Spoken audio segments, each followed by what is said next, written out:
Nurses of psych wards, what did a patient do that left you speechless? This was actually in a state hospital that is part of the prison system for mentally ill offenders. Patient asked for Vaseline, which is fine. They can have Vaseline, whatever. But this patient was given a whole tub, so of course he stripped completely naked, covered himself in Vaseline, and ran. It was a secure unit, and he didn't escape, but we couldn't get him back into his cell all shift, because he was too fucking slippery. No more tubs. I worked in adult foster care for several years. There was a severely autistic guy who would come to us now and then and say Vaseline. At which point we'd give him a med cup with a little bit of Vaseline that he'd take to his room to jerk off with. I was told this practice became necessary to keep him from picking his butt for alternative forms of lubrication. I was also strongly cautioned against giving him too much of the stuff. Apparently the practice had originally been to give him a full med cup of the stuff, but at some point a coworker accidentally walked in and discovered the client propped upside down in the corner, somehow having succeeded in sticking his entire forearm up his own ass. He fisted himself. My aunt was a pharmacist in a psych hospital in Iraq. She told me that a family brought their son in. He was previously detained and tortured by Saddam's security. The young man was admitted as a severe case. He then started to hold imaginary trials and sentence people to death by hanging. One day they did find another patient hanged, dead, and the young man was standing next to him shouting justice was served. Prison guard here. Guy cut his scrotum open to let people know he was serious. Don't know about what. Guy 2 cut off a butt cheek, or a big part of, and threw it at me as I tried to stop him. Guy 3 punched a wall 3 times really hard, bloody knuckles, and told me he punched the devil cause he was telling him to stab me, but uncool, so he told the devil to F off. Guy 4 pretended to drown himself in a toilet, basically splashed pee on his face, and rolled around crying. Guy 5 had sex with a window air vent, and was compliant yet confused when I asked him to stop. Those were the days. I was a CNA for about 4 years and the saddest ever was my client/resident constantly thought I was her daughter. She went to Harvard and was an extremely brilliant lady in her time.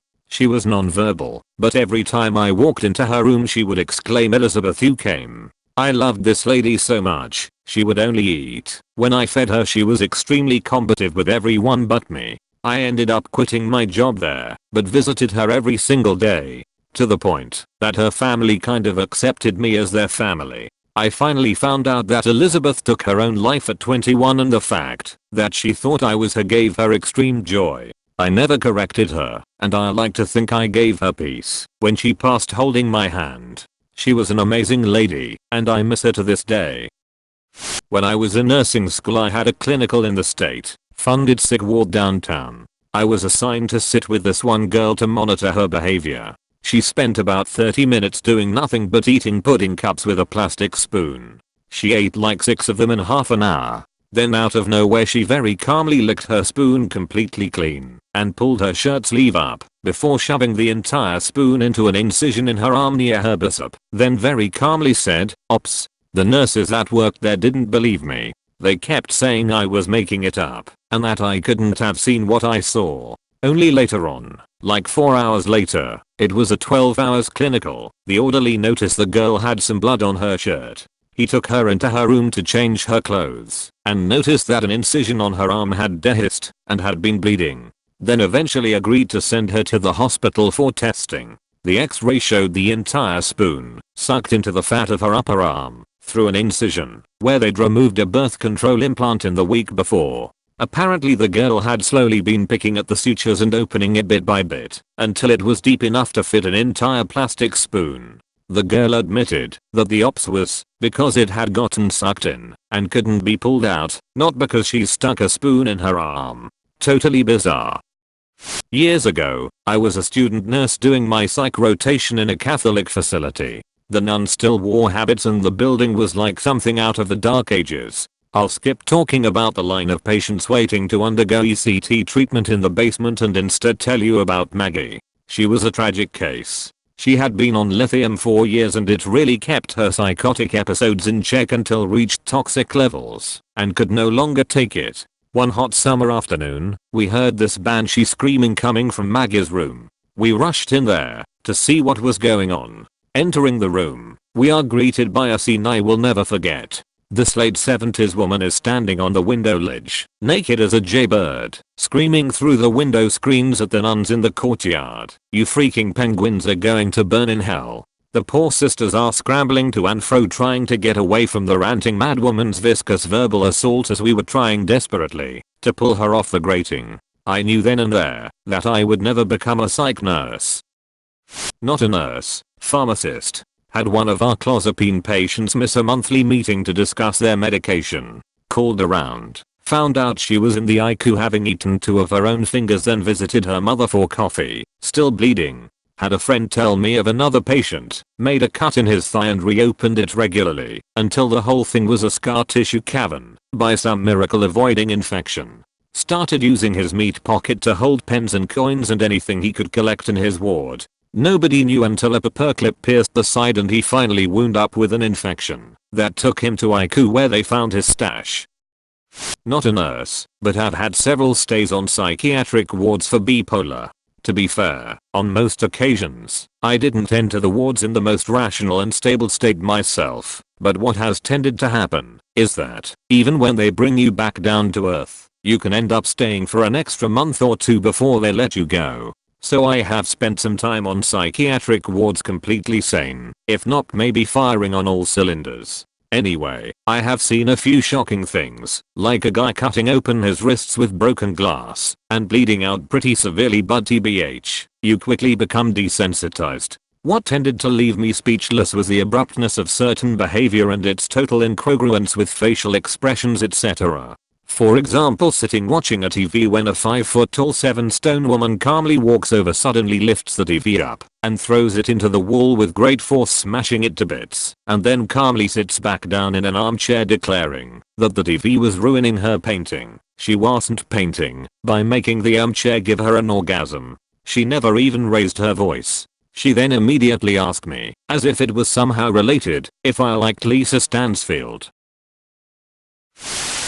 We had a psychopathic rapist with reinforced delusions of grandeur. He was obsessed with a female nurse, convinced that she fancied him back, but her job prevented them from being together. When told that this wasn't the case, he thought that the male nurses fancied her and were jealous of him, and that the female nurses wanted him for themselves. He would try to seek her out alone, once tried to lure her to his room, where he had a barricade waiting to block them in, while he raped her. He admitted this, but insisted that it would have been consensual. That failed, so then he tried to get her fired instead with accusations. He bit himself and scratched his back, blaming her for them. The idea of that guy getting out still terrifies me. He has no remorse about any of his past crimes, and basically thinks that the victims were lucky that he abused them. I'm a tech at a psych hospital, but I start nursing school in August, so I hope this counts. We had a very tall, heavyset man who swung at a nurse and a fellow tech when they asked him to not stand naked in the door and flash the whole unit, so we put him in a halt and escorted him to the seclusion room. From there he tried to strangle himself with his underwear. He had them on his head like a bandana, so we opened the door and took those away. Then he peed all over the floor, did push-ups, and every time he came down he would slurp it up. Eventually he got bored of that and began writing on the wall in his pee, and then masturbated onto the door and said it would be better if he could freak my dead corpse. Eventually his MB52 kicked in and he contacted for safety/good behavior. So we opened the door again and he bit me on the hand and drew blood. From there I got permission to not be involved in the code and a peer swapped me out. I'm assaulted on a weekly basis and we aren't even an acute care facility. I'm very excited to go PRN in August. $15.38/HR is not worth it. Probably the saddest was a resident I had a long time ago. This gentleman was a WW2 vet with Alzheimer's and dementia. Probably once or twice a month he would relive some battle he was in. He would literally run up the hallway and grab you and yell at you to get down behind the sandbags. He would then tell you take his Thompson. Because it was too heavy for him, he would just use his pistol. Then he would get up and run back down the hallway. This guy was old and seeing him run full sprint like that up and down the hallway during one of his episodes was surreal. I can't imagine having to constantly relive the worst moments of your life where you witnessed and survived the unspeakable horrors of war. We had this one old lady at the nursing home I worked in with Alzheimer's. She thought her wheelchair was her car and she would regularly stop in the halls and ask for directions. We would give her directions, sending her in a big circle around the facility, and she would motor off, happy as could be, singing with the radio.